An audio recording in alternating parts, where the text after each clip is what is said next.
A couple of weeks ago, I went out to a grocery store to pick up a few items that we needed. And when I walked into the store, I dutifully put on my mask. I went and got my items. I checked them out, and I made a mistake after that point. I started to go out the way I came in. And as you know now, when you go into stores, you do not go out the same way you came in. They redirect you to another exit. Well, I'd forgotten that, but by the time I remembered, I was almost out the store, so I decided not to retrace my steps and go back into the store and out another way. But as I was going out, another couple with their masks, they were coming in. I owned up to my mistake. I said, oops, I came out the wrong way. But then the lady underneath her mask, she grunted, and her grunt was clearly a shame on you kind of grunt, because I can interpret grunts pretty well. Well, that kind of aggravated me, and so I grunted right back at her, except my grunt wasn't shame on you. My grunt was, I don't care what you think.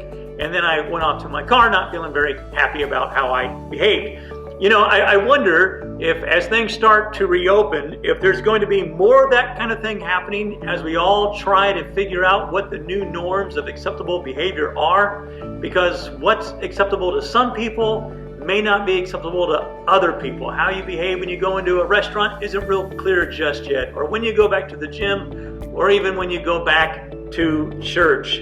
There could be fireworks. I heard about a security guard at an area store whose responsibility it is to simply remind customers as they come in to put on a mask. And this individual, this security guard, has been repeatedly shoved or pushed by customers who did not agree with the behavioral norms of that store or what they were trying to implement. Well, until we reach agreed upon norms for acceptable behavior in public places, there's going to be tension. The potential for fireworks is going to be high.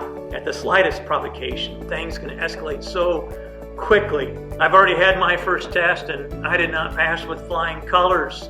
It reminds me of an incident in the Gospels where the apostles, their ministry into an area is rudely received. And a couple of the apostles, James and John, they say to Jesus after that encounter, Lord, do you want us to call fire down from heaven to destroy them? I get the feeling it was more, not so much a question, but Lord, please let us call down fire from heaven to destroy these people. They wanted to crush them, but Jesus turns and rebukes them. Why is that? Because God's people, the people of Jesus, are to be a blessing kind of people, not a cursing kind of people.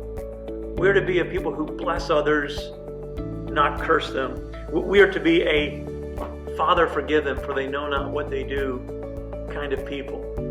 And where do we see the clearest display of that kind of spirit? Well, on the cross, as Jesus hung there, dying for our sins. Fix your eyes on Jesus.